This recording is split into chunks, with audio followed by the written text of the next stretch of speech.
বিমল স্টেশনে পৌঁছে যখন ওর হাত ঘড়িটার দিকে তাকালো তখন ঘড়িতে রাত 9:15 বাজে। টিকিট কাউন্টারে বসে থাকা লোকটাকে বিমল জিজ্ঞাসা করল, আচ্ছা দাদা, দিল্লি যাওয়ার ট্রেনটা কি চলে গেছে? লোকটা বলল, হ্যাঁ, এই মিনিট 5 আগে গেছে। বিমল একটু নিচু স্বরে জবাব দিল, ও চলে গেছে? তা দিল্লি যাওয়ার আর অন্য কোনো ট্রেন নেই? লোকটা একটু চুপ করে থেকে জবাব দিল, হ্যাঁ, একটা লাস্ট ট্রেন আছে রাত 10:30 নাগাদ। আপনার যদি কোনো অসুবিধা না হয় তাহলে আপনি লাস্ট ট্রেনে যেতে পারেন। তবে সাবধান, অনেক সময় লাস্ট ট্রেনে জার্নির অভিজ্ঞতা খুব একটা ভালো হয় না। না না, আমার কোনো অসুবিধা নেই, আমি লাস্ট ট্রেনেই যাব।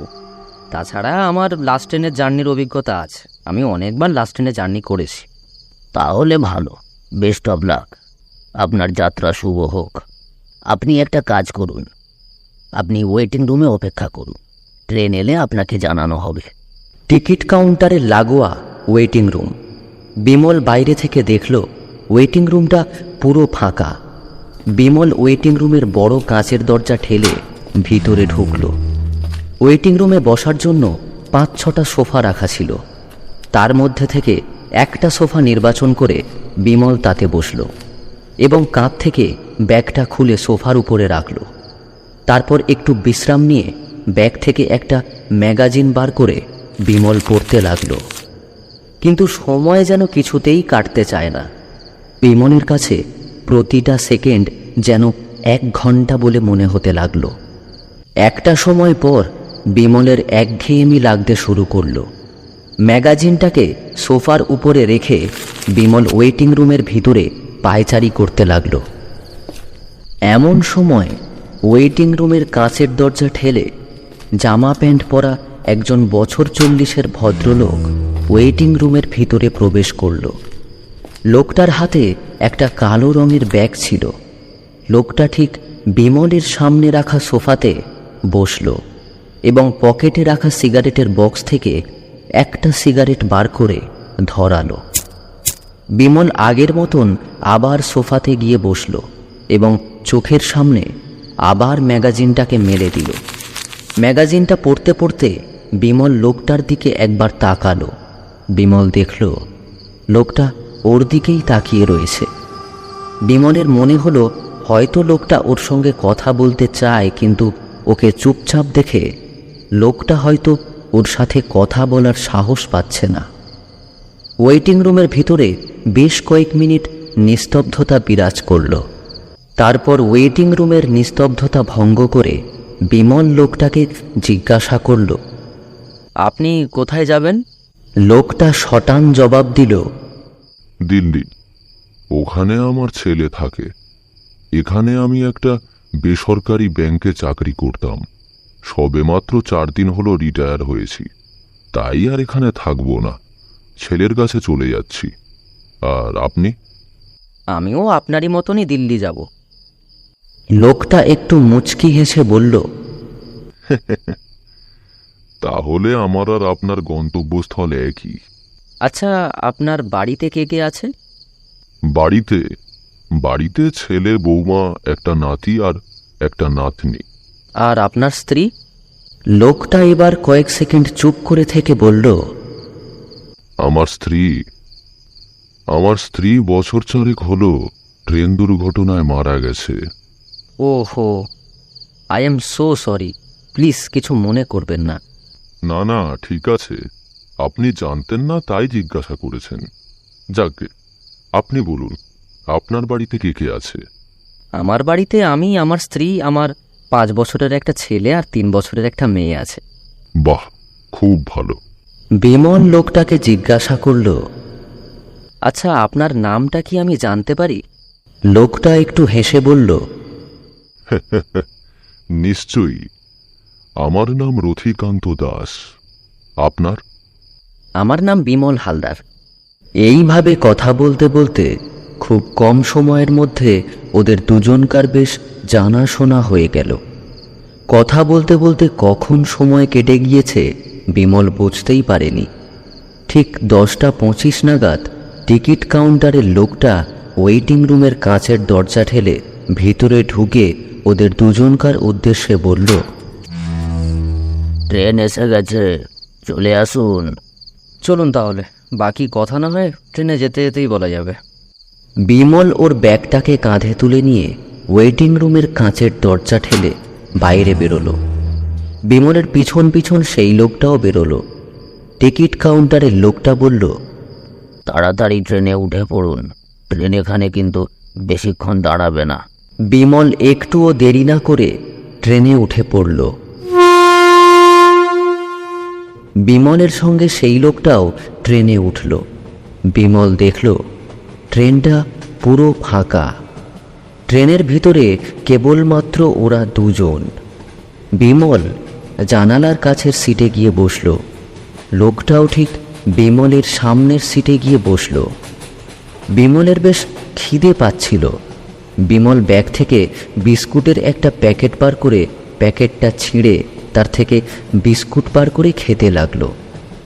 বিমল বিস্কুটের প্যাকেটটার দিকে ইশারা করে লোকটাকে জিজ্ঞাসা করল, বলছি, আপনি বিস্কুট খাবেন? না। ঠিক আছে, তাহলে আমি একাই খাই। ঠিক এই সময় বিমলের ফোনটা বেজে উঠল। ফোনটা বার করে দেখল ওর ছোটবেলার বন্ধু সাগনিক ফোন করেছে। বিমল কলটা রিসিভ করে হ্যালো বলতেই ফোনের ওপার থেকে সাগনিক জিজ্ঞাসা করল, তুই এখন কোথায় আছিস? বাড়িতে তোর জন্য সবাই অপেক্ষা করছে। আমি এই সবে ট্রেনে উঠলাম রে। কেন? তোর তো রাত 9টায় ট্রেন ছিল, তা তুই এখন ট্রেনে উঠলি কেন? আর বলিস না, রাস্তায় ট্রাফিকের জন্য স্টেশনে আসতে দেরি হয়ে গেল, না তো 9টার ট্রেনটা পেয়েই যেতাম। তাই অগত্যা 10:30টার এই লাস্ট ট্রেনটা আমাকে ধরতে হলো। তুই চিন্তা করিস না, কাল ঠিক সময় আমি পৌঁছে যাব। ঠিক আছে, সাবধানে আয়। চল, ঠিক আছে, রাখছি। এই বলে সাগনিক ফোনটা কেটে দিল। বিমল দেখল লোকটা এখন একটা গল্পের বই পড়ছে। বইটার সামনের প্রচ্ছদ দেখে বিমল বুঝতে পারল বইটা ভূতের গল্পের বই। লোকটাকে মনোযোগ সহকারে গল্পের বইটা পড়তে দেখে বিমল কৌতূহল মাখানো কণ্ঠে জিজ্ঞাসা করল, আচ্ছা রথিকান্ত বাবু, আপনি ভূত বিশ্বাস করেন? লোকটা নিজের মুখের সামনে থেকে গল্পের বইটা সরিয়ে নিয়ে বিমলের দিকে একটা গনগনে দৃষ্টিতে তাকালো আর তারপর বলল, হ্যাঁ, বিশ্বাস করি। বিমল একটু হেয়ালি করেই লোকটাকে জিজ্ঞাসা করল, আপনি কখনো ভূত দেখেছেন? না, দেখিনি। কিন্তু তা বলে যে ভূতের অস্তিত্ব নেই, এটা কখনোই বলা যায় না। এই জগতে যেমন মানুষের অস্তিত্ব আছে, ঠিক তেমনি ভূতেরও অস্তিত্ব আছে। এক কথায়, মানুষ থাকলে ভূতও থাকবে। কেন, আপনি ভূতে বিশ্বাস করেন না? না, আমি ওইসব ভূতে টুতে বিশ্বাস করি না। ভূত বলে কিছু হয়ই না। লোকটা বেশ কিছুক্ষণ চুপ করে থেকে গম্ভীর গলায় বলল, আর ভূত যদি আপনার সঙ্গেই থাকে, তাহলে তো আপনি বিশ্বাস করবেন। এই বলে লোকটা নিজের মুখের উপর থেকে বইটা সরিয়ে নিল। লোকটার মুখটা দেখে বিমলের চোখ দুটো বিস্ফারিত হয়ে গেল। লোকটার সারা মুখে রক্ত লেগে রয়েছে। থুতনির একদিকটা কোনো ভারী জিনিসের আঘাত লাগার ফলে থেঁতলে গেছে। লোকটার সমস্ত জামা কাপড়ে রক্ত লেগে লাল হয়ে রয়েছে। এই ভয়ানক দৃশ্য দেখার পর বিমলের গলা যেন শুকিয়ে গিয়েছে। বিমল অনেক চেষ্টা করার পরও ওর গলা দিয়ে কোনো আওয়াজ বেরোলো না। বিমল একটুও দেরি না করে ওর সিট থেকে উঠে সামনের অন্ধকার কামরার দিকে ছুটতে লাগলো। ছুটতে ছুটতে বিমল একটা ভারী জিনিসের সঙ্গে হোঁচট খেয়ে ট্রেনের কামরার অ্যালুমিনিয়ামের মেঝের উপর সজোরে মুখ থুবড়ে পড়ল। বিমলের থুতনি ফেটে রক্ত বেরোতে লাগলো। বিমল পকেট থেকে রুমালটা বের করে থুতনির উপর চেপে ধরল। পকেট থেকে ফোনটা বার করে ফোনের টর্চটা অন করে পায়ের কাছে মারতেই বিমলের গা শিউরে উঠল। ওর পায়ের কাছে পড়ে আছে একটা পচা গলা আধ খাওয়া লাশ। বিমল সঙ্গে সঙ্গে 2-3 পা পিছিয়ে গেল। লাশটার মুখের উপর টর্চের আলোটা পড়তে বিমলের শরীরটা আঁতকে উঠল। লাশটা বিমলের খুবই চেনা। বিমল ভয়ে তোতলাতে তোতলাতে বলল, এ তো সেই টিকিট কাউন্টারে বসে থাকা লোকটা। তার মানে বিমল লাশটার মুখের দিকে বেশ কয়েক মুহূর্ত তাকিয়ে রইল। তারপর কোনো রকমে নিজেকে সামলে নিয়ে যখন বিমল সামনের দিকে তাকালো, তখন যা দেখলো তাতে ওর হুঁশ উড়ে গেল। এতক্ষণ ট্রেনের যেই কামরাগুলো বিমল খালি দেখেছিল, এখন সেই কামরাগুলোতেই অনেকগুলো কুকুরের মতো দেখতে দানব আকার হিংস্র জন্তু রয়েছে। তারা প্রত্যেকেই বিমলের দিকে একটা হিংস্র চাহনিতে তাকিয়ে রয়েছে আর থেকে থেকে বিমলের উদ্দেশ্যে গর্জে উঠছে। বিমল দেখল ওর থেকে কিছুটা দূরে সেই লোকটা দাঁড়িয়ে রয়েছে, রথিকান্ত দাস। বিমল হাত জোড় করে লোকটাকে বলল, প্লিজ আমাকে ছেড়ে দিন, আমাকে মারবেন না। লোকটা একটু হেঁয়ালি করে জবাব দিল, অনেকদিন পর একটা শিকার ধরেছি, এত সহজে কি করে ছেড়ে দিই বলুন? দয়া করে আমাকে ছেড়ে দিন, আমাকে মারবেন না। লোকটার মুখে এবার একটা ঐশাচিক হাসি ফুটে উঠল। আর ঠিক তখনই সেই কুকুরের মতো দেখতে দানব আকার হিংস্র জন্তুগুলো বিমলের দিকে ছুটে আসতে লাগলো। বিমল কি করবে ভেবে পাচ্ছিল না। ভয়েতে বিমলের হাত পা থরথর করে কাঁপতে লাগলো। দেখতে দেখতে কুকুরের মতো দেখতে সেই দানব আকার হিংস্র জন্তুগুলো বিমলের উপর ঝাঁপিয়ে পড়ল। জন্তুগুলো তাদের ধারালো দাঁত দিয়ে বিমলের শরীরে কামড় বসাতে লাগলো আর বিমলের শরীর থেকে মাংস ছিঁড়ে ছিঁড়ে খেতে লাগলো। বিমল নিজেকে ওই হিংস্র জন্তুগুলোর আক্রোশ থেকে বাঁচানোর অনেক চেষ্টা করল, কিন্তু বিমলের সকল চেষ্টা ব্যর্থ হলো। এতগুলো হিংস্র জন্তুর কাছে বিমল নিজেকে অসহায় বলে মনে করতে লাগল। যন্ত্রণায় বিমল চিৎকার করে উঠল।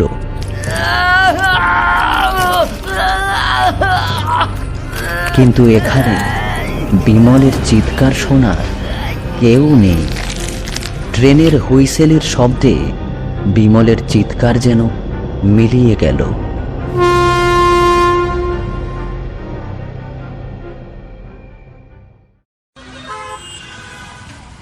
ও আমার গায়ে তোমার গন্ধ পায়। কি বলছো তুমি? এও কি সম্ভব? তুমি জানো না অনিমেষ, আমার শরীরে তোমার একটা বুনো গন্ধ লেপটে থাকে। আমিও পাই সেটা, ও তো পাবেই। তা তোমার শরীরে কি করে পায় ও গন্ধ? ও কি তোমায় ছোঁয় নাকি? ছোঁয়, কিন্তু না ছোঁয়ার মতো। আজও তুমি ওকে এড়াতে পারলে না? এত মাস হয়ে গেল। ওকে অতিক্রম করার সাধ্য কোথায় আমার? তুমি ভুল বুঝছো অনিমেষ।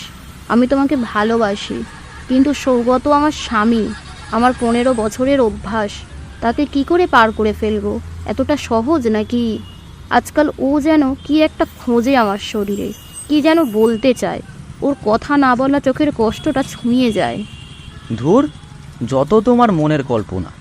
এত বছর কিছু বুঝলে না, হঠাৎ তুমি ওর চোখে কষ্ট দেখতে পেতে শুরু করলে। আর এত দেখতে পাচ্ছ কি করে বলো তো? যত সব। অরুণিমা চুপ করে তাকিয়ে থাকে জানালার কাঁচের বাইরে। গাড়ির উইন্ডস্ক্রিনে বৃষ্টি ঝাঁপিয়ে পড়ে হঠাৎই। অরুণিমা দমকে দমকে কেঁদে ওঠে। অনিমেষ ওকে বাড়ি পৌঁছে গাড়ির মুখ ঘোরায়।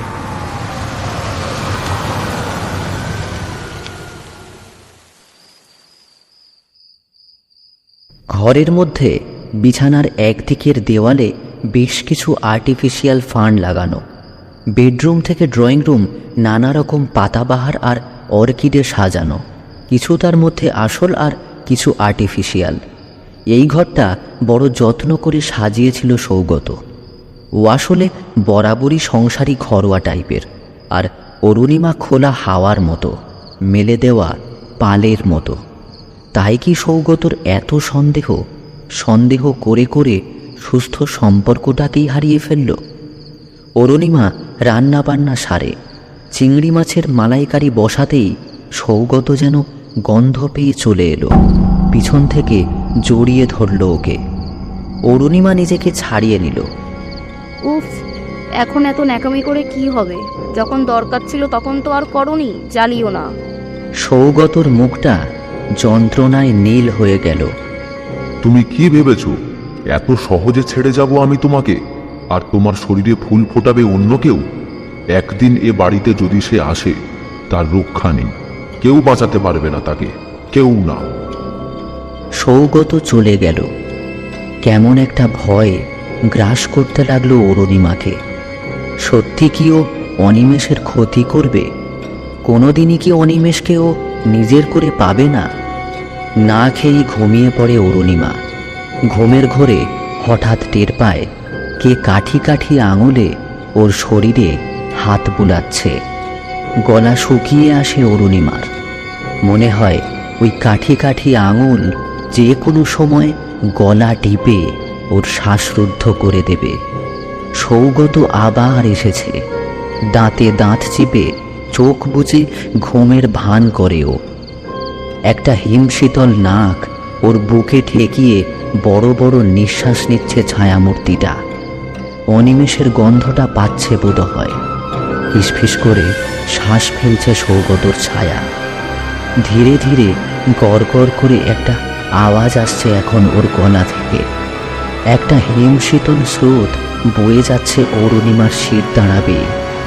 সৌগত আলতো করে ওর ঠোঁটে চুমু খেয়ে ঘর জুড়ে বিশ্রী শব্দে খিলখিল করে হেসে ওঠে।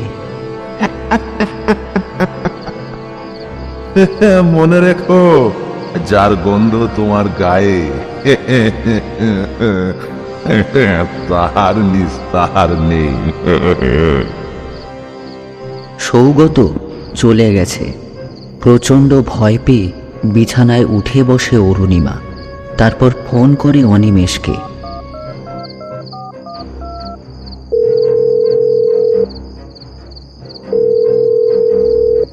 অনিমেষ, ও তোমাকে ছাড়বে না। তুমি চলে যাও আমাকে ছেড়ে, প্লিজ। কোনো বড় বিপদ হওয়ার আগে চলে যাও।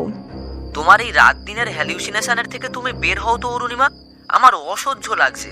সৌগত মরে ভূত হয়ে গেছে কবে, আর আর তুমি এখনো ওর সঙ্গে ঘর সংসার করছো? নিজের কানে একটু লাগলো কথাটা।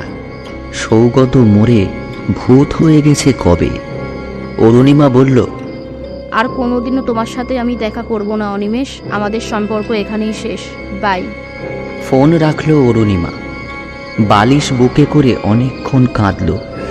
দেওয়ালে দেওয়ালে প্রতিধ্বনিত হতে থাকলো সেই কান্না। অরুণিমা হঠাৎ অনুভব করল আরও কে যেন কাঁদছে। দুজনেরই কান্না এ দেওয়াল থেকে ওই দেওয়াল আছড়ে পড়তে লাগলো। জ্ঞান যখন ফিরল, দেখল সারা ঘর ওলট পালট। রান্নাঘরের থেকে রান্নার জল ধরে রাখা হয় যে ডেচকিতে, সেটাকে কে যেন এনে আছড়ে ফেলেছে বেডরুমের মেঝেতে। সেই জল গড়িয়ে এসে অরুণিমার চুল ব্লাউজ সব ভিজে গেছে। বিছানার চাদরটাকে গড়িয়ে যাওয়া জলের উপর ফেলেছে কেউ, অথচ দরজা ভিতর থেকেই বন্ধ। অরুণিমা বুঝল কার কাজ। সৌগত মারা গেছে 3 বছর হলো, কিন্তু আজও ফিরে ফিরে আসে বারবার। শুধু ওর ডেথ সার্টিফিকেটেই ও নেই। অরুণিমার সংসারে সৌগত একই রকমভাবেই আছে। ওর ভালোবাসায়, ওর হিংস্রতায়, ওর ঘর গোছানোতেও আছে। এই জন্যেই জল গড়িয়ে আলমারির তলায় ঢুকে যাবে এটা সৌগতর সহ্য হয়নি। চাদর ফেলে আটকেছে। সৌগত ঘরোয়া হলেও অসম্ভব মদ্যাসক্তি ছিল। আর মদ খেলে ওর মনের মধ্যে খেলা করা অজস্র পাপ ফনা তুলে উঠত। প্রতিটি নিঃশ্বাসে তারা উগরে দিত সন্দেহের বিষ। অকারণ সন্দেহ দুটো মানুষকে কত ভয়ঙ্কর জায়গায় নিয়ে যেতে পারে তা অরুণিমার দেখা। অথচ ভালোবাসত মানুষটা ওকে, কি খেতে ভালোবাসে, কোন রঙের শাড়িতে ওকে মানাবে সব দিকেই নজর রাখত। কিন্তু অন্য কেউ প্রশংসা করলে সহ্য করতে পারত না। অরুণিমার প্রমোশন হয়েছিল বলে একবার গরম ইস্ত্রি হাতের উপর চেপে ধরেছিল। বিশ্রী পোড়া দাগটা এখনও আছে। সৌগত অ্যাক্সিডেন্টে মারা গেলে অরুণিমা যেন এই অত্যাচার থেকে হাঁপ ছেড়ে বেঁচেছিল। সুখের চেয়েও ওকে আচ্ছন্ন করেছিল একটা স্বস্তি। কিন্তু সৌগত মারা গিয়েও এই বাড়ি ছেড়ে কোথাও গেল না। প্রথম প্রথম খুব ভয় লাগলেও এখন কীরকম গা সওয়া হয়ে গেছে অরুণিমার। তবে রাতে ওর শরীরের উপর ঝুঁকে পড়াটাতে অরুণিমা কিছুতেই নির্লিপ্ত থাকতে পারে না। ভয়ে দিন দিন ক্লিষ্ট হচ্ছে অরুণিমার শরীর। একমাত্র আশ্রয় অনিমেষের আদরটুকু। কিন্তু ওর শান্তি সইবে কেন সৌগতর? মরে গিয়েও সন্দেহ করেই চলেছে। পার্থক্য এটাই, এখন আর সন্দেহটা অমূলক নয়। আজ সারাদিন অরুণিমা বেরোয়নি কোথাও। খুব জ্বর গায়ে, ফোন বেজেছে বহুবার, কিন্তু অনিমেষের ফোন ও আর ধরবে না। সারাদিন ওঠার ক্ষমতা ছিল না অরুণিমার। রান্নাবান্নাও কিছু হয়নি, তাই খাওয়াও হয়নি। জ্বরে অচৈতন্য অবস্থায় হঠাৎ অনুভব করল মাথায় একটা ঠান্ডা আরাম। কে যেন জলপট্টি দিচ্ছে ওকে। চোখ খুলে সৌগতকে দেখতে পেল না কোথাও, অথচ পাশে বাটিতে ফ্রিজের ঠান্ডা জল রাখা আর কপালে জলপট্টি। মাথার পাশে বেডসাইড টেবিলে এক গ্লাস দুধও রাখা। অরুণিমার চোখে জল চলে আসে। দুধ খেয়ে গ্লাসটা রাখতেই দরজায় আওয়াজ পায় কে যেন ছিটকিনি খুলে বাইরে চলে গেল। খোলা দরজাটা দিয়ে বাইরের বাগানের দিকে তাকিয়ে শীত শীত করতে থাকে। অরুণিমা কোনো মতে উঠে গিয়ে দরজাটা বন্ধ করে বাথরুমে যায়। তারপর এসে আবার ঘুমিয়ে পড়ে। ঘুম থেকে উঠে দেখে বিছানায় রাখা ল্যাপটপটার স্ক্রিনে কে টাইপ করে রেখেছে, আমি জানি আমি তোমার সঙ্গে খুব অন্যায় করেছি, তাই তো যে আদর যে পরিতৃপ্তি দিতে পারিনি আজ দেওয়ার জন্য বারবার ফিরে আসি। যে সংসারটা অসম্পূর্ণ থেকে গেল সেটাকে ছেড়ে কিছুতেই যেতে পারি না। সেই সংসারটাকে পরিপূর্ণ করে দেখতে চাই বলেই বারবার আসি। কিন্তু তোমার বুকে নাক গুঁজে আমি শুধু অন্য গন্ধ পাই অরুণিমা। আমি কষ্ট পাই। আমার শরীর নেই, কিন্তু কষ্ট আছে একই রকম, তোমাদের মতোই। তোমার তো অনেক কাজ আছে অরুণিমা। আমার এই বাড়ি আগলে পড়ে থাকা ছাড়া আর কোনো কাজ নেই, আর কোনো নিষ্কৃতিও নেই। বেশ কিছুক্ষণ হতভম্ব হয়ে বসে থাকে অরুণিমা। বাথরুমে ঢুকে একেবারে স্নান সেরে ফেরে দুধ কর্নফ্লেক্স খেতে বসে। হঠাৎই কলিং বেল বাজে। উঠে গিয়ে দরজা খুলতেই দেখে অনিমেষ দাঁড়িয়ে। অরুণিমা দরজা বন্ধ করে দিতে চায়। অনিমেষ জোর করে ঢুকে পড়ে ঘরে। তুমি চলে যাও। অনিমেষ অরুণিমাকে দেওয়ালে ঠেসে ধরে ঠোঁটের মধ্যে ঠোঁট আটকে চুমো খেতে থাকে। অরুণিমার যাবতীয় প্রতিরোধকে ভেঙে দখল নেয় অনিমেষ। হোক আমার ক্ষতি, মেরে ফেলুক আমাকে সৌগত, তোমার বুকের উপর শেষ হয়ে যাক আমার জীবন। আমি তোমাকে ছাড়া বাঁচব না অরুণিমা। শেষ হলে তোমার কাছাকাছি থেকেই শেষ হোক। তুমি কেন বুঝতে পারছো না অনিমেষ? ওর জীবন দশায় আমি কারোর ঘনিষ্ঠ হইনি, তাও ও আমাকে কত শারীরিক অত্যাচার করেছে। আর আজ যেখানে আমি তোমাকে সত্যিকারের ভালোবাসি, তোমার শরীরের মধ্যে আশ্রয় খুঁজে পাই, ও ছেড়ে দেবে? দেবে না। হঠাৎ করে ঘরের দরজা জানলাগুলো আপনা আপনি খোলা বন্ধ হতে লাগলো। ড্রয়িং রুমের ঝাড় লণ্ঠনটা হাওয়ায় যেন দোল খেয়ে ছুটে আসে অনিমেষের মাথা লক্ষ্য করে। অনিমেষ কোনো মতে বাঁচল। হঠাৎ অনিমেষ দেখল ওর বাঁ কান থেকে রক্ত বের হচ্ছে। ও ভয়ে চিৎকার করে উঠল। অরুণিমা, অরুণিমা, কি কি কি হচ্ছে?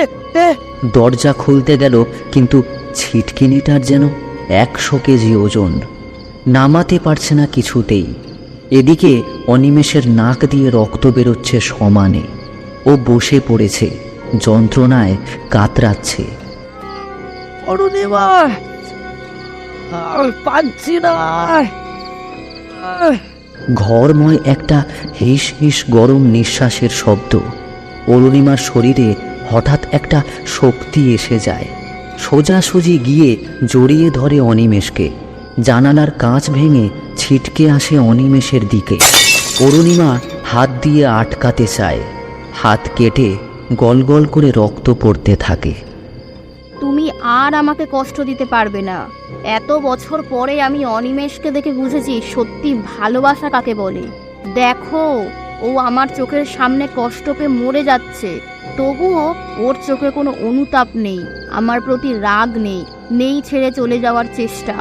তুমি যেমন করে ভালোবাসা বোঝো তেমনটা ভালোবাসা নয় সৌগত, কিছুতেই নয়। ধীরে ধীরে জ্ঞান হারাচ্ছিল দুজনেই। রক্তে ভেসে যাচ্ছিল দুজনের শরীর।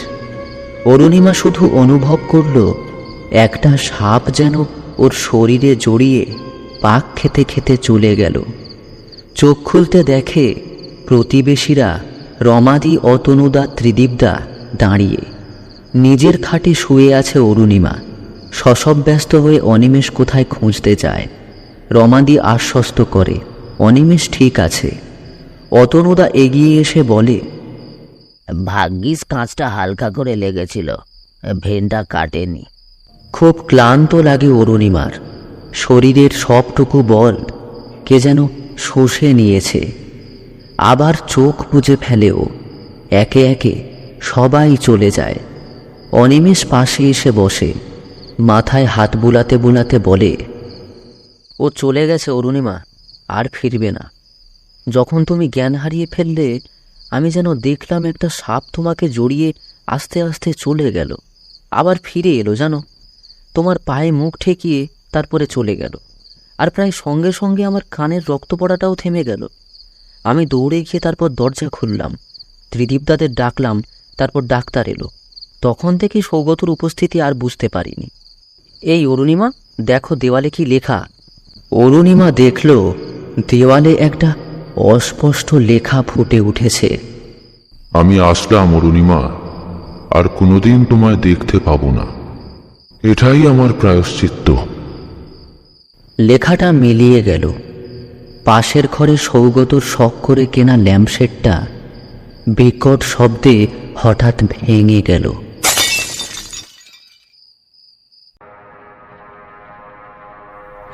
দেশ স্বাধীন হবার কয়েক বছর পরের ঘটনা। ভাদ্র মাসের শেষ সময়। পুরো এলাকা তখনও বন্যার জলে তলানো। জলের উপরে চাষের জমির ধান গাছ মাথা উঁচু করে দাঁড়িয়ে থাকায় পুরো মাঠ ধানক্ষেত বোঝা গেলেও জলের পরিমাণ বোঝা যায় না। দিগন্ত জোড়া সবুজের সমারোহ হলেও সবুজ ধান গাছের নিচেই এক বুক এক করা পরিমাণ জল। জল কমতে শুরু করেছে। জল কমার কারণে প্রচুর মাছও ধরা পড়ছে। আমরাও মাছ ধরার জন্য ধান ক্ষেতের আলে চাই পেতেছি। আমাদের বাড়ির পিছনে ছোট নালার মতো আছে, খুব গভীর নয়, আবার সমতলও নয়। নালাটি উঁচু জমি থেকে 1 হাঁটু পরিমাণ নিচু। বর্ষা শেষে এই নিচু জমি দিয়ে উজানের পানি নেমে যায়। বাড়ি থেকে 300-400 গজ দক্ষিণে এবং রাস্তা থেকে 50 গজ পশ্চিমে একটা বটগাছ আছে। এই বটগাছের তলায় কয়েক বছর আগে কে যেন সন্ধ্যা রাতে জ্ঞান হারিয়েছিল, যে কারণে এই বটগাছকে সবাই ভুতুড়ি বটগাছ হিসাবে জানে। বটগাছ থেকে পশ্চিমে বাঁশের বানা দিয়ে ঘের দেওয়া হয়েছে।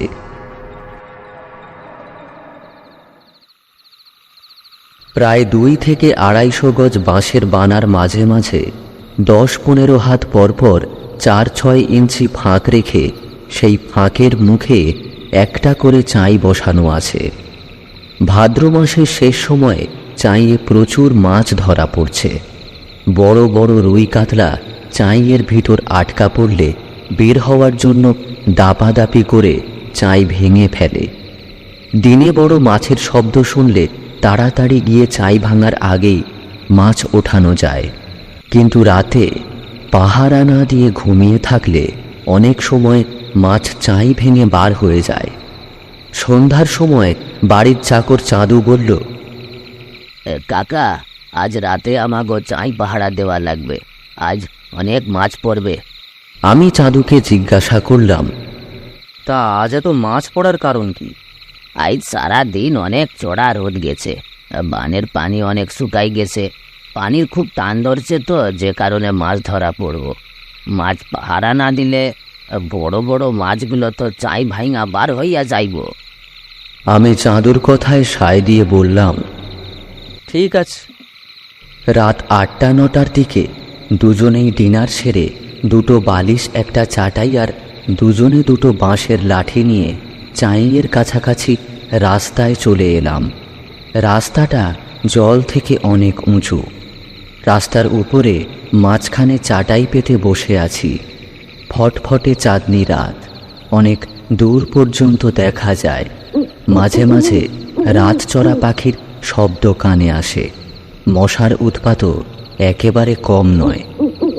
চাঁদু মশার উৎপাত সহ্য করতে না পেরে ধানের খড় দিয়ে ভূতি বানিয়ে তাতে আগুন জ্বালিয়ে রেখেছে। ভূতির ধোঁয়া দিলে মশার উপদ্রব কিছুটা কমে। চাঁদু বাতাসের উজানে ভূতি রেখে দেওয়ায় মশার উপদ্রব কিছুটা কম। অনেক রাত হলে আমি খালি চাটাইয়ের উপর বালিশে মাথা রেখে শুয়ে আছি। চাঁদুও তার বালিশে মাথা রেখে চিত হয়ে শুয়ে গুনগুন করে গান গাইছে। রাত 11টা-12টার সময় দুজনে জলে নেমে চাঁই উঠিয়ে কিছু মাছ তুলে এনেছি। মাছগুলো রাস্তার কাছাকাছি বড় একটা চাঁইয়ের মধ্যে ঢেলে অর্ধেক জলে ডুবিয়ে রেখেছি। চাঁইয়ের অর্ধেক জলে ডুবিয়ে রাখার কারণে মাছ মরবে না, কয়েকদিন পর্যন্ত বেশ তাজা থাকবে। মাছগুলো চাঁইয়ের ভিতর রাখার পর বন্দি অবস্থায় কিছুক্ষণ লাফালাফি করে ক্লান্ত হয়ে আস্তে আস্তে নীরব হয়েছে। রাত 1টা-1:30টার দিকে দুই চোখে ঘুম নেমে এসেছে। আকাশে মেঘবিহীন পুরো চাঁদ। হঠাৎ পশ্চিম দিক থেকে জলের উপর দিয়ে কোনো 4 পায়া প্রাণী হেঁটে আসার শব্দ কানে আসলো। আমরা দুজনেই এই শব্দের তেমন কোনো গুরুত্ব না দিয়ে চুপচাপ শুয়ে আছি। জলের উপর হেঁটে আসার শব্দ ক্রমশ বেড়েই চলেছে। বোঝা যাচ্ছে প্রাণীটা জলের উপর দিয়ে আমাদের দিকেই আসছে। মাথা তুলে পশ্চিম দিকে তাকিয়ে দেখি কালো কুকুরের মতো কি একটা দেখা যাচ্ছে। কুকুরটা পশ্চিম দিক থেকে আমাদের চাঁইয়ের ঠিক কাছাকাছি এসেছে। আমি চাঁদুকে বললাম, এই চাঁদু, কুকুর কি চাঁইয়ের মাছ খাবে নাকি? কেন? কুকুর তো কাঁচা মাছ খায় না। তাহলে ওই পশ্চিম দিক থেকে ওটা কি আসছে? এ কথা শুনে চাঁদু লাফ দিয়ে উঠে বসল। পশ্চিম দিকে তাকিয়ে বলল, দেখতে তো কুকুরের মতোই মনে হচ্ছে, এ ধান গাছের উপর দিয়ে হাইটটা আসতেছে। চাঁদুর কথা শুনে আমিও উঠে বসলাম। পশ্চিম দিকে মুখ করে বসে তাকিয়ে দেখি সত্যি ধান গাছের উপর দিয়ে 4 পা ফেলে কালো কুকুরের মতো কিছু একটা আমাদের দিকেই এগিয়ে আসছে। চাঁদু হাতের লাঠি উঁচিয়ে বলল, এই কুত্তা, এইদিকে আসবি তো পিটন দিয়া মাজা ভাঙা ফেলমু। চাঁদু এ কথা বলার পরও একইভাবে জলের উপর দিয়ে ছোপ ছোপ শব্দ করে কুকুরটা হেঁটে আসছে। আমি বললাম, এটা কোন বাড়ির কুকুর? এত রাতে পশ্চিমে গেছিল কি করতে? আমিও তো তাই ভাবতেছি, এক বুক পানি ভাঙ্গা পশ্চিমে কার বাড়ি গেছিল। চাঁদুর মুখে এক বুক জলের কথা শোনার সাথে সাথে আমার সম্বিত ফিরে এলো। কুকুর তো কখনো এক বুক জলের উপর দিয়ে হেঁটে আসতে পারে না। এক হাঁটু জলেই যেখানে কুকুরকে সাঁতরাতে হয়, সেখানে এক বুক জল তো অনেক। নিশ্চয়ই এটা কুকুর নয়। এ কথা মনে হতেই ভয়ে শরীর ঝাঁকি দিয়ে উঠল। সাথে সাথে লাঠি নিয়ে দাঁড়িয়ে গেলাম। চাঁদুকে উদ্দেশ্য করে বললাম, এই চাঁদু, তাড়াতাড়ি লাঠি নিয়ে আয়। এ শালা তো কুকুর নয়। এক বুক জলের উপর দিয়ে কুকুর আবার হেঁটে আসে কিভাবে? এই ঠিকই তো, এক হাঁটু পানিতে যেখানে কুকুরকে সাঁতার কাটতে হয়, সেইখানে এক বুক পানির উপর দিয়া কুইরটা আবার হাইটা আসে কেমনে? লুঙ্গি কাঁচা মাইরা রেডি হন, এইটা কুকুর না, এ অন্য কিছু। এক কুত্তা, আর এক পা সামনে আসবি তো ঠ্যাং ভাঙা ফালামু। কিন্তু কুকুর সেই আগের মতোই একই গতিতে এগিয়ে আসছে। চাঁদের আলোতে কালো লম্বা চারটে ঠ্যাং ঠিক কুকুরের মতোই মনে হচ্ছে। আমিও চাঁদুর দেখা দেখি জোরে জোরে ধমক দিয়ে বললাম, একদম আসবি না। আমরা যতই ধমক দিই না কেন, কোনো কিছুতেই কুকুর থামছে না। কুকুর একই গতিতে আমাদের দিকে এগিয়ে আসছে। মুখে জোরে জোরে যাই বলি না কেন, এদিকে ভয়ে আমাদের হাত পা থরথর করে কাঁপছে। ওদিকে কুকুর প্রায় 100 গজের মধ্যে চলে এসেছে। আমাদের থেকে 50 গজ দূরে সেই ভুতুড়ে বটগাছ, যে গাছের নিচে 8-10 বছর আগে এক সদ্য বিবাহিতা মহিলা রাতে দুইবার চিত হয়ে জ্ঞান হারিয়েছিল। ওই ঘটনার পরে আরও অনেকেই ভয় পেয়েছে। আমরাও মাঝে মাঝে গভীর রাতে এই বটগাছের নিচে আলোর নাচানাচি দেখেছি। কুকুরটা এখন ওই বড় বটগাছটার কাছেই চলে এসেছে। ভয়ে আমার সারা শরীর কাঁটা দিয়ে উঠল। মনে মনে ভাবছি, আর একটু সামনে আসলেই চাটাই বালিশ ফেলে বাড়ির দিকে দৌড় দেব। চাঁদু একটু দূরে দাঁড়িয়েছিল, ভয়ে আমার কাছে এসে দাঁড়ালো। দুজনে মিলেই খুব ধমক ধামক দিচ্ছি, কিন্তু কোনো কিছুতেই বাধা মানছে না। বিস্ময়ের ব্যাপার হলো, মাঠে এক বুক এক গলা পরিমাণ জল, তার উপরে ধান গাছ। ধান গাছও এক কোমর পরিমাণ উঁচু, তার উপর দিয়ে কুকুর হেঁটে আসছে। অথচ 4-6 ইঞ্চি জলে কুকুর হেঁটে আসলে যেমন ছপ ছপ করে শব্দ হয়, ঠিক সেই রকমই শব্দ হচ্ছে। এই ভৌতিক দৃশ্য দেখে ভয়ে কাঁপতে লাগলাম। শরীরের লোম একেবারে খাড়া হয়ে দাঁড়িয়ে উঠল। কুকুর প্রায় বটগাছের কাছাকাছি চলে এসেছে। চাঁদু আমাকে উদ্দেশ্য করে বলল, আন থাকা ঠিক হইব না, এইবার বাড়ির দিকে দৌড় দেন। দৌড় দিতে যাব এমন সময় আমাদের বাড়ির সামনে থেকে বাবার কণ্ঠ শোনা গেল। বাবা চাঁদুকে ডাক দিয়ে বলল, এই চাঁদু, কি হয়েছে রে? দাদা, একটা কুত্তা পানির উপর দিয়ে আমাকে দিকে আইতেছে, ধমক দিলেও থামে নে। তোরা দুজন ওখানেই থাক, আমি আসছি। এই চাঁদু, কুকুর কি এখানেও এসেছে? হ দাদা, এখনো আইতেই আছে, থামে নাই। চাঁদুর কথা শুনে বাবা কুকুরকে উদ্দেশ্য করে বলল, কিরে, পোলাপানে মাছ ধরতে এসেছে, তোর সহ্য হলো না? ভয় দেখাতে এসেছিস? যেখান থেকে এসেছিস সেখানেই ফিরে যা, না হলে পিটিয়ে মারবো। মনে করেছিস আমি ঘুমোচ্ছি? সঙ্গে সঙ্গে কুকুরটা থেমে গেল। থেমে যাওয়ার সাথে সাথে জলের উপর দিয়ে হেঁটে আসার ছোপ ছোপ শব্দ বন্ধ হয়ে গেল।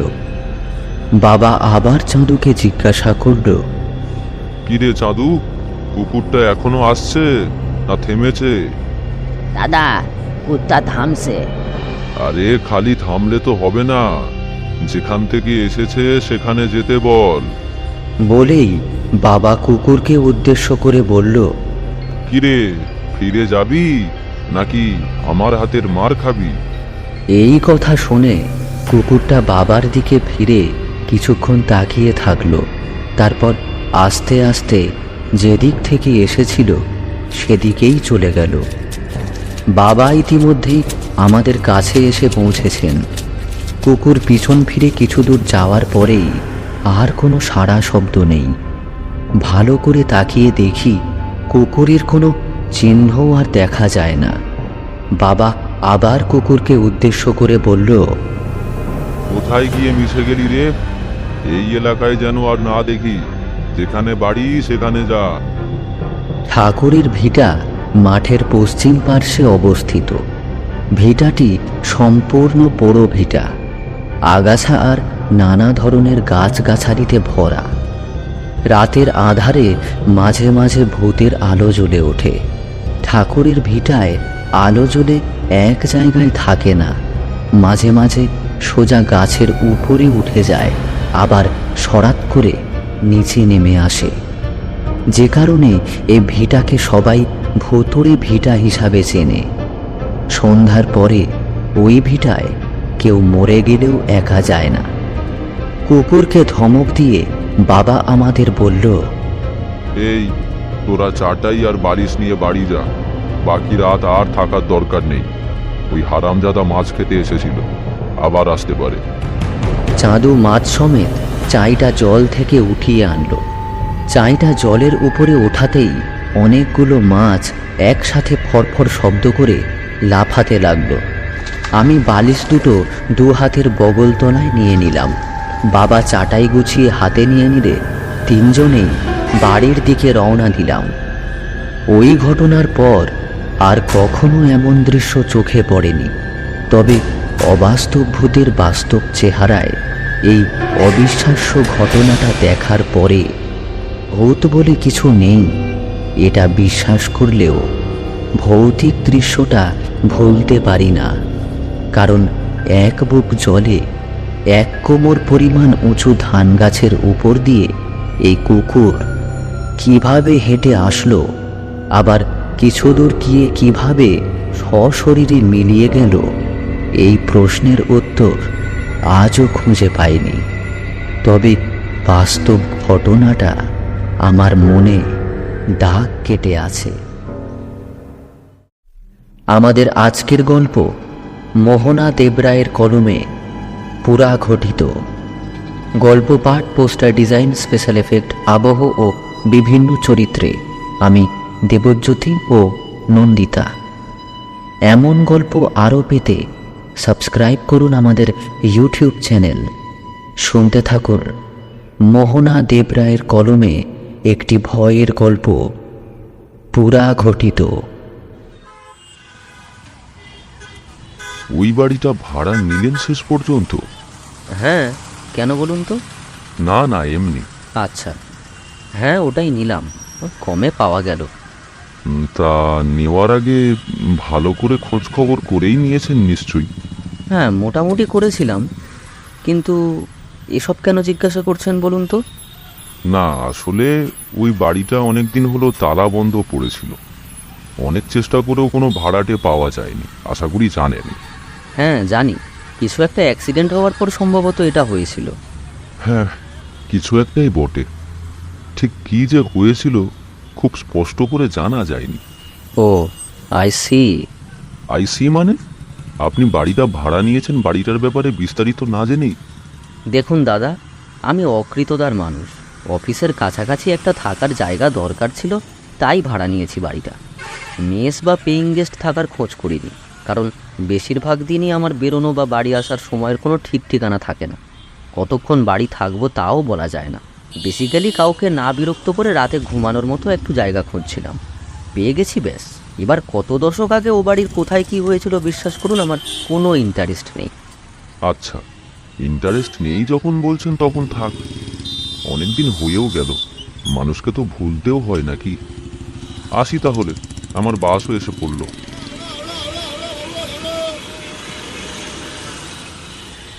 ভদ্রলোক তাড়াহুড়ো করে বাসে উঠে যাওয়ার পর ওনার কথাগুলো নিয়ে আমি নাড়াচাড়া শুরু করলাম। যে বাড়িটা নিয়ে এতক্ষণ কথা হচ্ছিল সেটাতে আমি গতকাল থেকে থাকছি। বাড়ির মালিক এতদিন কলকাতার বাইরে থাকতেন, এবার স্টেটসে চলে যাচ্ছেন। সেই কারণেই বোধহয় বাড়িটা খুব কম ভাড়াতেই দিয়ে দিলেন আমায়, বেশ তাড়াহুড়ো করেই। একতলার আর দোতলার একটা করে ঘর আমার জন্য খোলা, এবং আমার পক্ষে সেটাই যথেষ্ট। যে ভদ্রলোকের সাথে এতক্ষণ কথা বলছিলাম তিনি একজন প্রতিবেশী। বাসস্ট্যান্ড পৌঁছানোর মিনিট 5 পথটা মনে হচ্ছে মাঝে মাঝেই এর সঙ্গে পেরোতে হবে। ওনাকে যে আমি বাড়িটা নিয়ে কোনো দুর্নাম বা বিতর্কের কথা বলতে নিরস্ত করলাম সেটা নিছক কৌতূহলের অভাবে নয়, বরং বলা চলে অন্যরকম গল্প শুনে মনে কোনো খচখচানি ধরাবো না বলেই প্রধানত। আসলে বাড়িটা যখন বেশ কমেই পেয়ে গেলাম, আমার খোঁজ নেওয়ার প্রধান বিষয়বস্তু হয়ে দাঁড়িয়েছিল যে পাড়ায় আসছি সেই পাড়াটা। সেই বিষয়ে নিশ্চিন্ত হয়েই ফাইনাল ডিসিশনটা নিই। বাড়িটার নিজস্ব ইতিহাস নিয়ে বেশি গবেষণায় যায়নি খুব সচেতনভাবেই, ঠিক যে কারণে একটু আগে ওই ভদ্রলোককে হতাশ করলাম। সেদিন বাড়ি ফিরতে প্রায় 10:30 হলো। নমো নমো করে একটু কিছু মুখে তুলে দিয়ে শুতে চলে গেলাম। প্রচণ্ড ঘুম পাচ্ছিল। সাউন্ড স্লিপ যাকে বলে সেটা আমার কোনোদিনই হয় না। রাতে অন্তত একবার ঘুম ভাঙবেই। কালও তার ব্যতিক্রম হয়নি, আজও হলো না। কিন্তু আজ যেন কি একটা অস্বস্তিতে ভেঙে গেল ঘুমটা। নতুন জায়গা, অস্বস্তির ব্যাপারটা অস্বাভাবিক নয়, কিন্তু কেবলই মনে হতে লাগলো শুধু পরিবেশ নয়, কি একটা ডিস্টারবেন্সের জন্যই যেন ভেঙেছে ঘুমটা। বিছানার মাঝখানে শুয়েও একদিকে সরে আসাটা আমার অনেক দিনের অভ্যাস। লক্ষ্য করলাম সেই মতো আমি বিছানার বাঁ দিকে সরে এসেছি আর বাঁ দিকেই মুখ করে শুয়ে আছি। আর আমার পিছন থেকে কিসের যেন শব্দ ভেসে আসছে, নিঃশ্বাসের শব্দ। আমার শরীরটা ঠান্ডা হয়ে গেল। ঘরের দরজা ভেতর থেকে বন্ধ। তাহলে এত রাতে কে নিঃশ্বাস ফেলছে আমার পিছনে? চোর নাকি আমার মনের ভুল? নতুন জায়গা আর সকালের ভদ্রলোকের ভুলভাল বকুনির মিলিত প্রভাবে হ্যালুসিনেট করছি। চোখ খুলে ঘরের আবছা অন্ধকারে সামনের দেওয়ালটা ছাড়া আর কিচ্ছু দেখতে পেলাম না। কিন্তু এবার আর শুধু নিঃশ্বাসের শব্দ নয়, বিছানায় অন্য কেউ থাকলে যেমন শুধু নিঃশ্বাস ছাড়াও আরও কিছু অনুভূতির দ্বারা বোঝা যায় যে আর কেউ আছে, সেগুলো এখন বেশ অনুভব করছি। যেন কারো শরীরের উষ্ণতা বিছানার দ্বারা পরিবাহিত হয়ে ছড়িয়ে পড়ছে আমার গোটা শরীরে। আমার ঠিক পিছনেই বিছানায় প্রায় মাঝখানে আমি ছাড়া দ্বিতীয় কোনো ব্যক্তি শুয়ে রয়েছে। আমি স্থির হয়ে শুয়ে রইলাম। এ অবস্থায় কি করণীয় আমার জানা নেই, তবে আর যাই থাক না কেন এই ঘরে তাকে দেখাটা আমার প্রাথমিক কর্তব্য। তাই আমি পিছনে ফিরলাম। অন্ধকারে স্পষ্ট কিছু দেখা যায় না, তবুও বুঝতে পারলাম একটা চাদর আবৃত শরীর আমার পাশেই শুয়ে আছে। নিঃশ্বাসের তালে তার মধ্যভাগটা উঠছে আর নামছে। আমি বিছানার পাশে রাখা মোবাইলটার জন্য হাত বাড়ালাম। নেই ওটা। আমার ফোনটা নেই। কোথায় গেল? বিছানা ছেড়ে উঠতেও সাহস হচ্ছে না, কিন্তু না উঠেও কোনো উপায় নেই। এই আগন্তুকের পরিচয় জানার জন্য উঠে আলোটা আমাকে জ্বালাতেই হবে। অতি সন্তর্পণে আলোটা জ্বেলে দিলাম। না, ভূতের গল্পের মতো সঙ্গে সঙ্গে খাট থেকে মূর্তিটা মিলিয়ে গেল না। এখন স্পষ্ট দেখতে পাচ্ছি চাদর চাপা শরীরটা নিঃশ্বাসের তালে উঠছে আর পড়ছে। আমি সুইচ বোর্ডের কাছে পাথরের মূর্তির মতো দাঁড়িয়ে রইলাম। এবার শরীরটার মধ্যে একটা নড়াচড়ার আভাস দেখা গেল, এবং সেই নড়াচড়ায় তার মুখের উপর থেকে চাদরটা সরে গেল। একটা মেয়ে, আন্দাজ 26-27, এলোমেলো চুলগুলো মুখের চারপাশে ছড়ানো, চোখ বন্ধ। বোঝা যাচ্ছে আলোতে তার ঘুমের একটু অসুবিধা হলেও সেটা ভাঙেনি। চাদরটা আবার মুখের উপর টেনে নিয়ে আলোর থেকে উল্টো দিকে ফিরে শুয়ে পড়ে মেয়েটা। এবার আমার চোখ চলে যায় ঘরের অন্য দিকে। আমি এসে যেমন করে ঘরটা গুছিয়ে রেখেছিলাম, সেই ঘর আর তেমন নেই। আমার ফোনটা যে নেই সে কথা তো আগেই বলেছি। এখন দেখতে পেলাম খাটের মাথার কাছে একটা ফুলদানিতে কয়েকটা টাটকা ফুল রাখা। জানালার পর্দাগুলো আলাদা, এমনকি বিছানার চাদরটাও। ঘরের দরজাটাও বেশ চকচক করছে, যেন মনে হচ্ছে কিছুদিন আগেই পালিশ করা হয়েছে। খাটের পায়ের দিকের দেওয়ালের সামনে রাখা একটা আলনায় ঝুলছে কয়েকটা সালোয়ার। আমি টলতে টলতে গিয়ে খাটের উপর বসে পড়লাম। এক হাতে সজোরে চেপে ধরলাম নিজের কপালের দুপাশ। স্বপ্ন দেখছি? নিশ্চয়ই তাই। কিন্তু হঠাৎ আমার পেছনে নড়াচড়ায় সম্বিত ফিরল আমার। মেয়েটা উঠে পড়েছে। চোখের পাতা বারবার ফেলে জোরালো আলোর সঙ্গে নিজেকে অভ্যস্ত করে নিতে চাইছে। আমাকে দেখতে পাওয়া মাত্রই তার মুখের নিদ্রালু ভাবটা কেটে গিয়ে ফুটে উঠল একটা নগ্ন আতঙ্ক। চিৎকার করার জন্য হাঁ করল সে। সেই মুহূর্তে আমার ভেতর কি হয়ে গেল জানি না। আমি কিচ্ছু না ভেবে চেপে ধরলাম তার মুখ। সে উঠে বসেছিল, আবার পড়ে গেল বিছানায়। তার গলা দিয়ে একটা গোঙানির শব্দ বেরিয়ে আসতে লাগলো। বিছানায় পড়ে যাওয়ার সময় তার হাত দুটো বেকায়দায় চলে গিয়েছিল শরীরের তলায়, তাই সে দুটো ব্যবহার করতে পারছিল না সে। আমি কিন্তু তখনও প্রাণপণে তার মুখটা চেপে ধরে আছি। গোঙানির শব্দটা বন্ধ করার জন্য এবার নাকটাও চেপে ধরলাম। তার পা দুটো মরিয়াভাবে ছটফট করতে লাগলো। আমি কিন্তু ছাড়লাম না। আমার মন বলছিল ছেড়ে দিলে সে চিৎকার করবে, আর তারপর যে কি হবে আমার জানা নেই। প্রায় মিনিট খানেক ধস্তাধস্তির পর তার শরীরটা স্থির হয়ে গেল, আর আমিও ছেড়ে দিলাম। হঠাৎই মাথাটা ভীষণ ঘুরে উঠল আমার। সারা শরীরটা যেন অবশ হয়ে আসছে। সমস্ত পৃথিবীটা দুলছে। আর কিছু মনে নেই। ঘুম যথারীতি ভাঙল অ্যালার্মের পাখির ডাকে। উঠে চোখ রগড়ে চারপাশে তাকাতেই কালকের স্বপ্নটার কথা মনে পড়ে গেল। না, আজ থেকে একটা হালকা ঘুমের ওষুধ খেয়ে শুতে হবে। উঠে স্নান শেষ করে কোনো রকমে নাকে মুখে দুটো খাবার গুঁজে বেরিয়ে পড়লাম অফিসের উদ্দেশ্যে। মাঝ রাস্তায় আবার সেই ভদ্রলোকের সাথে দেখা। দু একটা একথা সে কথার পর জিজ্ঞাসা করলেন, তারপর নতুন বাড়ি শ্যুট করছে তো? হ্যাঁ, করছে একরকম। আচ্ছা, ওই যে কালকে বলছিলেন না এ বাড়িটার কি একটা ব্যাপার আছে, কি বলুন তো ব্যাপারটা? ইন্টারেস্ট জেগেছে বুঝি? আরে মশাই, তেমন কিছু নয়। বছর 10 আগে এক সদ্য বিবাহিত দম্পতি ওই বাড়িটা ভাড়া নেয়। ছেলেটা অফিস ট্যুরে গিয়েছিল বাইরে, মেয়েটা বাড়িতে একা ছিল। এই অবস্থায় এক রাত্রে কে বা কারা তাকে শ্বাসরোধ করে খুন করে রেখে যায়। সবচেয়ে আশ্চর্যের কথা হলো ঘরের দরজা জানলা সব ভেতর থেকে বন্ধ ছিল। একটা ইঁদুর পর্যন্ত গলার উপায় ছিল না। ইনফ্যাক্ট বাড়ির কাজের লোকটাও এসে ডাকাডাকি করে সাড়া না পেয়ে তখন লোকজন ডেকে আনে। পুলিশ অনেক তদন্ত করেছিল জানেন, কিন্তু তারপর যা হয় আর কি। তো সেই থেকেই। কি হলো? আরে ও মশাই, রাস্তায় বসে পড়লেন কেন? মৃগী টিগি আছে নাকি? আরে দেখো কাণ্ড। ও দাদা, শরীরটা খারাপ লাগছে, ডাক্তার ডাকবো? মাস্টার মশাই, মাস্টার মশাই।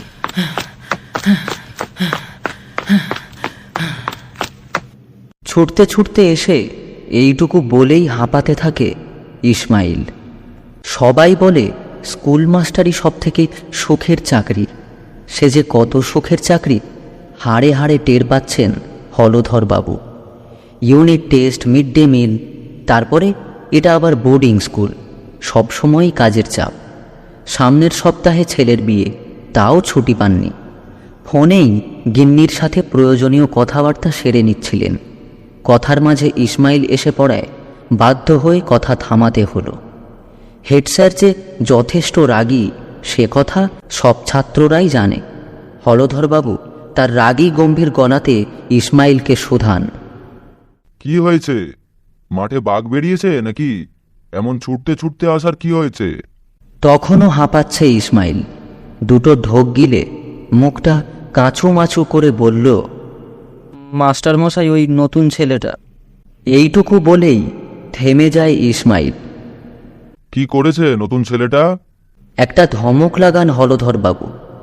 এবার পুরনো হোস্টেল বাড়িটার দিকে আঙুল তুলে ইসমাইল বলে, মাস্টারমশাই, ওই যে ওখানে ঢুকেছে ছেলেটা।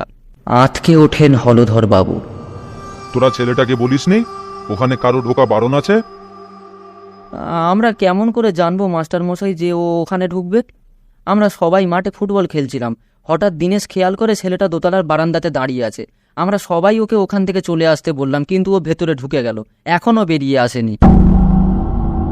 হলধরবাবু আজ প্রায় 19 বছর আছেন এই স্কুলে। তখন ওই বিল্ডিংটাই ছাত্রদের হোস্টেল ছিল। সেবার এক কালবৈশাখীর ঝড়ের রাতে বাজ পড়ে হোস্টেলের একটা অংশ পুরো ভেঙে পড়ে। কয়েকজন ছাত্র মারাত্মক রকমের আহত হয়েছিল। মারা গিয়েছিল একজন ছাত্র। মুখটুকু বাদে শরীরের সমস্ত অংশ বিশ্রীভাবে ঝলসে গিয়েছিল। আজ 12 বছরেরও বেশি হয়ে গেল, এখনও সেদিনের ঘটনা মনে পড়লে শিউরে ওঠেন হলধরবাবু। তারপর বছরখানেক ওই বিল্ডিং অমন অবস্থাতেই পড়েছিল। হোস্টেলের ছেলেদের স্টাফ কোয়ার্টার্সে সরিয়ে আনা হয়েছিল, কিন্তু বেশ কিছুদিন পর থেকে যতবার ওই বিল্ডিং সংস্কারের চেষ্টা হয়েছে, একটা না একটা অঘটন ঘটেছে। দোতলা অবধি তো কেউ পৌঁছাতে পারেনি। শেষ অবধি ভোতরে বিল্ডিং নাম নিয়ে বিল্ডিংটা ভাঙাচোরা অবস্থাতেই পড়ে আছে। ওই নতুন ছেলেটা তো সদ্য কদিন হলো ক্লাস 6-এ ভর্তি হয়েছে। ওর বাবা মা দুজনেই কিভাবে যেন মারা গেছে। জ্যাঠা এসে ভর্তি করে দিয়ে গেছেন। উনি বলেছিলেন অবশ্য ছেলেটি বড় দুরন্ত, কিন্তু এই কদিনে ছেলেটাকে বেশ চুপচাপই মনে হয়েছিল। আর ভেবে কি হবে, এখন ভালোই ভালোই ওই ছেলেকে ভোতরে বিল্ডিং থেকে বের করে আনতে পারলেই হয়। না হলে কি কৈফিয়ত দেবেন ওর বাড়ির লোকের কাছে? শুধু কি বাড়ির লোক, পান থেকে চুন খসলেই পার্টি থেকে মিডিয়া কেউ ঝাঁপিয়ে পড়তে বাকি থাকবে না। স্কুল ছুটির পর প্রতিদিন বিকালেই তো ছেলেরা ওই মাঠে খেলা করে। ওই ছেলের ওই সন্ধ্যের মুখে ওই ভাঙা বিল্ডিংয়ে ঢোকার কী দরকার পড়ল কে জানে। আজকালকার ছেলেপিলেগুলোই বড্ড বেয়াড়া। আর দেরি না করে ইসমাইলের সাথেই ওইদিকে পা বাড়ায় হলধরবাবু। অন্য ছেলেরা সব কাঁচুমাচু মুখ করে দূরে দাঁড়িয়ে আছে। হলধরবাবু বিল্ডিংয়ের দিকে এগোতে গিয়েও থমকে যান। গতবার এক মিস্ত্রি জোর করে ঢুকেছিল বিল্ডিংয়ে ঘরের জিনিসপত্র বের করে আনবে বলে, কিন্তু সবার চোখের সামনে সুস্থ মানুষটা মুখে রক্ত উঠে মারা গিয়েছিল। ডাক্তার ডাকার সময়টুকু অবধি পাওয়া যায়নি। খানিক পিছিয়ে আসেন হলধরবাবু। এই যা তো, স্টাফ কোয়ার্টার্স থেকে স্যারদের ডেকে নিয়ে আয়। হলধরবাবু ছাড়াও আরও দুজন স্যার থাকেন এখানে। একা কোনো সিদ্ধান্ত নেওয়ার থেকে সবাই মিলে ভেবে কাজটা করাই ভালো। হলধরবাবুর মুখ থেকে কথাটা বের হতে না হতে দুজন ছেলে ছুট লাগায়। হলধরবাবু হাঁক পাড়েন, রামদিনকেও ডেকে আনবি। স্কুলের দারোয়ান কাম নাইট গার্ড রামদিন। পেটানো চেহারা, ভয় ডরও খুব একটা নেই। এমন সমস্যায় তো রামদিনের মতো মানুষকেই সাথে দরকার।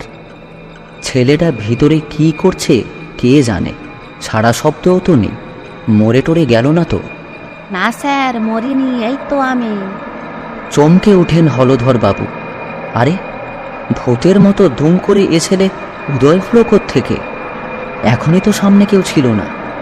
কোনো রকমে নিজেকে সামলে নিয়ে ধমক দিয়ে জিজ্ঞাসা করেন, এই বিল্ডিংয়ে কেন ঢুকেছিলে?